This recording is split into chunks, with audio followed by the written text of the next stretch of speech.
Okay, so now we're going to practice actually graphing them. We're going to graph them in standard form. And so standard form is when we have the ax squared plus bx plus c. We're going to be using those a, b, and c values throughout this graphing unit. So you need to be sure you know that a is what's in front of x squared, b is what's in front of x, and c is the constant term at the end. So we want to be very familiar with what is a and what is b and what is c. The axis of symmetry, we have a formula for the axis of symmetry. Remember I told you that was the line that goes right through the vertex? And you'll see in the formula that we use the b and the a from that standard form equation. So we need to be able to look at the equation and recognize, oh, b is 7 and a is -2, or whatever it is from the equation. So b and a and all those equations will stay the same, like they will all represent the same thing? They will always be the same thing in this. The numbers will always be different. Right. Right, but yes, you will always put the b here and the a here for each one of those equations. When we go to find the vertex, we're going to take that axis of symmetry and plug it back into the equation to get a y value. I'll show you how that works. And then we'll talk about how the y-intercept is going to be 0, c. And you can see, this is just another graph to give you. This is your axis of symmetry, x equals -b/2a. This is going to be your vertex down here. And then we're going to be using the y-intercept to help us graph today. There are lots of different points you can use to graph. These are the ones we're going to touch on for the most part today. Okay, so let's put that into practice. We're going to find the axis of symmetry and the vertex for the graph of y equals 2x squared plus 8x minus 1. So what I'd like to do just for this first time is write down what is a and what is b and what is c for this equation. So I'm going to just write it out to the side. A is equal to, what's our coefficient for x squared? 2. B is the coefficient for x, which is 8. And c is what we call the constant term. That's the one that doesn't have a variable, so that's -1. Be careful with your signs. Watch for when there's a minus and it needs to be a negative. On this one, since it's the first time we did it, I told you to find the axis of symmetry and then the vertex, because that's the process that we're going to use. Normally, it will just say find the vertex, or it might just say graph. Either way, you still need to find the axis of symmetry first, even if it didn't say that, if you need the vertex. So we're going to find the axis of symmetry and then the vertex. So every time you use the axis of symmetry formula, I want you to write it down. It is very tempting to skip steps, but I want you to write down first that we're finding the axis of symmetry. I usually abbreviate AOS. Write down what you're finding, and then write down the formula. So x equals -b/2a. And then I'm going to plug in what I know. Negative in a formula means the opposite of. So since our b is +8, the opposite of +8 is -8. If it had been a -8, the opposite of -8 would have been +8. So it doesn't mean that the number is always negative. Okay, so negative b would be -8 divided by 2 times a, which was 2. So x is equal to -8 divided by 4, which is -2. So if we were graphing this parabola, that axis of symmetry would shift 2 to the left from the y-axis. Now, since we know that the vertex is on the axis of symmetry, that must be the x value of our vertex. So we already know the vertex is going to be -2, comma, something.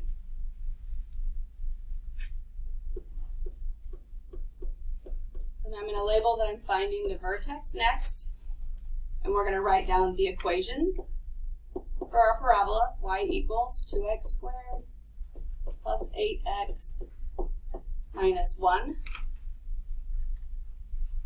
And this is where I said a second color is going to be really helpful. Every time you have an x, that's where you're going to put your -2. And I would write that in its own color or highlight it so you can see when you go back and look at your notes what changed from one thing to the next.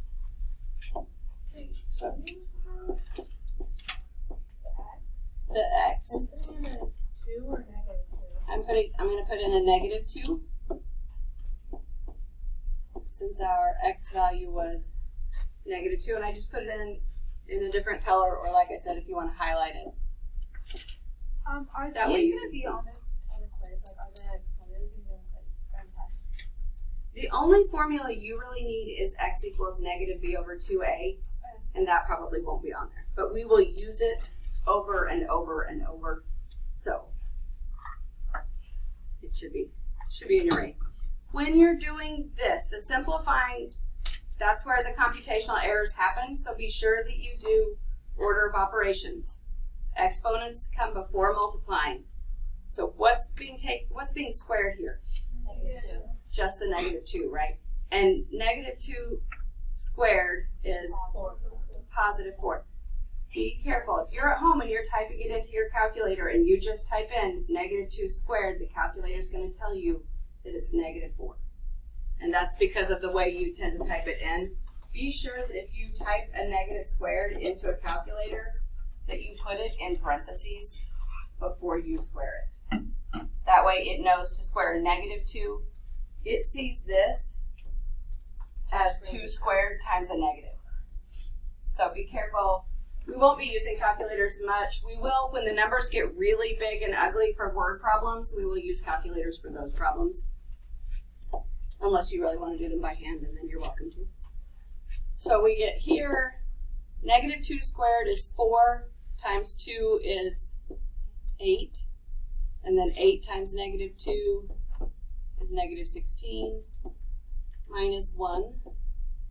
I could have used a little more space in there. So that's the y for our vertex. So our axis of symmetry is x equals -2, and your vertex is -2, -9. And then we could work on graphing it from there. But before we do that kind of graphing, we're going to practice finding the y-intercept on example 2. Any questions on example 1? Okay, so here we're going to find the y-intercept of the graph. And so we said the y-intercept is where x is equal to what? 0. Yep, because it's on the y-axis. And on the y-axis, it hasn't moved left or right. So if we want to find the y-intercept, we take our equation, y equals -3x squared minus 17x plus 20, and everywhere you see an x, you're going to plug in a 0. So y equals -3 times 0 squared minus 17 times 0 plus 20. Wait, can you explain how we got 0 now? When you're looking for where it hits the y-axis, on the y-axis, the x value is equal to 0. Oh. So I just am going to plug in a 0. So here we get 0 minus 0 plus 20. So couldn't you just take what c is equal to? Exactly. So if you go back and look at the top, we said the y-intercept is 0, c. And it's 0, c because if you look at that top equation, if you plug in a 0 for x, you're always going to end up with c. So the y-intercept will always be 0, c. If it's in standard form, yes. And I say that because if it's in vertex form, there isn't even a c value. So we have to be careful with that. Yep. So the point when we were finding the vertex and we got like -9, would -9 and be different from finding the y-intercept? Yes. And we're going to put all of it together right here on number 3. Hopefully that'll make it make sense. But I wanted to practice both of those skills before we graphed. Okay. So on this one, it just says graph. When it just says graph, the steps aren't listed for you. So we need to know step 1 is to find the axis of symmetry.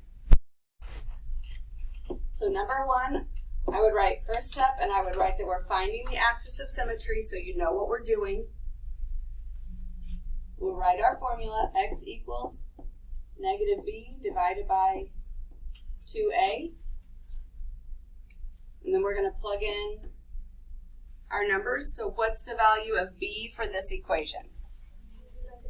Negative 6. And what's the value of a? 3. Okay, so negative 6 Is this positive 6, right? will be positive 6 divided by 2 times 3. So we have positive 6 divided by positive 6. You get 1. I want you to write somewhere x equals 1. If you want to put equals 1 on the end of a line like that, that's fine too, but also put it here in a box, x equals 1. Okay, once we have the axis of symmetry, we can find the vertex by plugging that into our equation. So let's write our equation, f of x equals 3x squared minus 6x plus 5. Highlight your x's. And then I would highlight that x equals 1. That's where we're going to get the x value from to plug into this equation. Yes?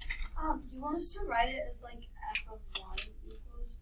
If you want, yes. But you want to count points off if we just write f of x? Right.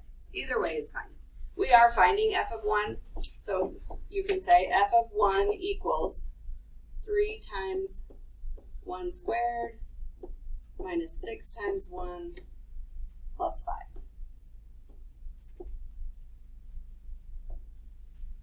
Remember that when it says f of 1 on the left-hand side, you're not doing something to that. That doesn't mean f times 1. It just means that the x we plugged in is 1. So f of 1 equals, Is it okay if we just write y for that? yes, you can also write y for that. We're only going to square the 1, so 1 squared is 1, times 3 is 3, minus 6 plus 5. So f of 1 equals Negative 2. 2. So our vertex, the x value is 1, the y value is 2. So, on that one, do you just take whatever the AOS is? Like the number? Yes, for the x value. Yes. Mhm. And then the last thing we're going to do is find the y-intercept so that we have one more point to help us graph. The y-intercept, next to that I would write x equals 0. And for now, I want you to go ahead and write out the work for it. It is just C, and when you're graphing on your homework, if you just want to say that you know what it is, 0, 5, that's fine. But in the notes, it's good to have an explanation of where that came from. So f of 0 is going to be 3 times 0 squared minus 6 times 0 plus 5.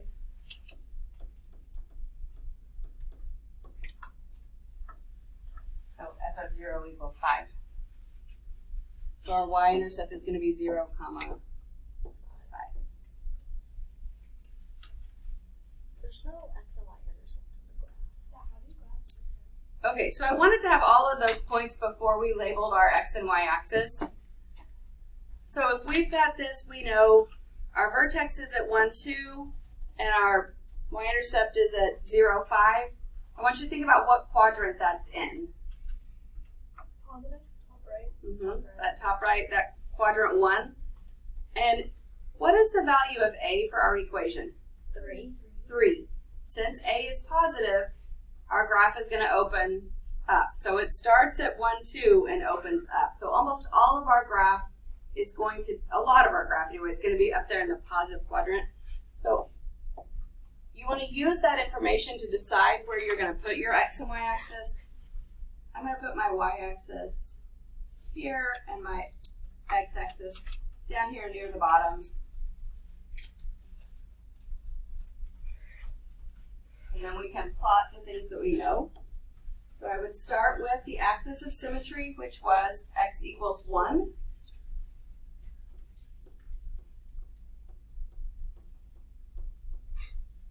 Wait, what's that one? That's your axis of symmetry. That's your x equals 1 that we found first.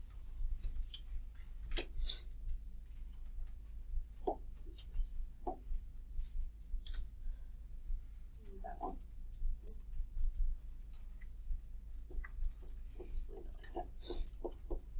And then we'll plot the vertex 1, 2. Over 1 and 2. Right there, it should be on our axis of symmetry. Then the y-intercept, 0, 5.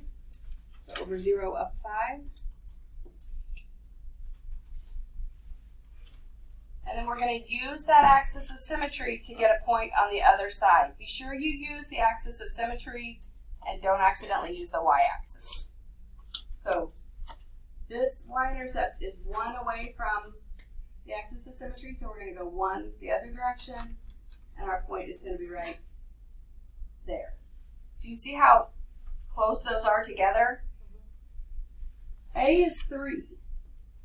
So just like with the absolute value graphs, that makes it a vertical stretch, which pulls all of those points up and makes it look pretty narrow. Okay? So Now, unlike the absolute value, it's not going to be a V, it's going to be curved.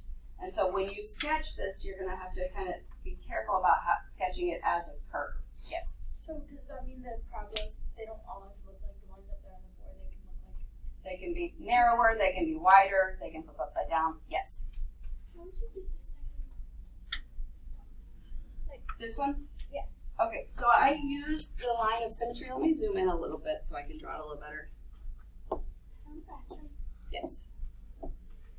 So the line of symmetry means that the left side of the parabola looks exactly like the right side of the parabola, so I just reflected it over that line. Yes. So if that was 1, I went 1 this way, and there's our dot. Thank you. Uh-huh.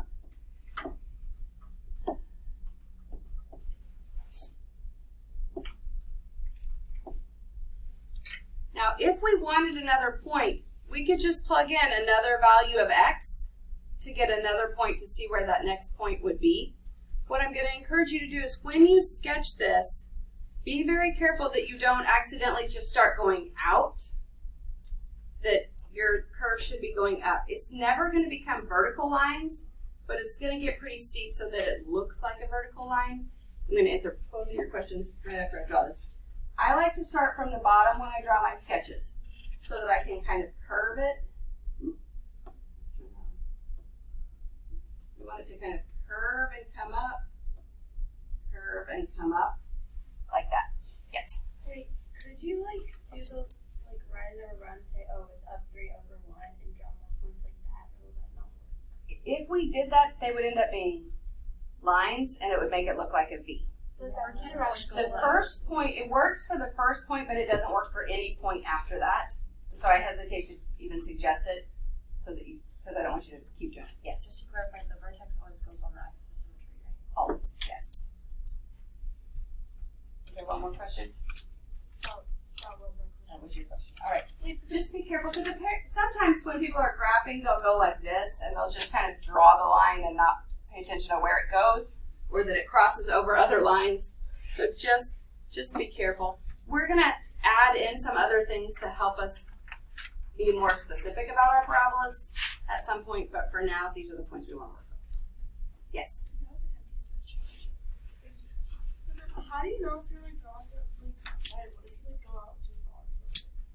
What I would say is don't ever cross the next vertical line unless you know where it's going to cross. What do you mean that's good? So, let me zoom back in here. When you're coming up like this, don't just keep going out and cross this line unless you know where it's going to actually cross. So if you have found out what the next point is. If you want to know where it is, so this point is the point 2, 5. I could plug in a 3 into that equation and figure out where the next point was if I wanted to have another point.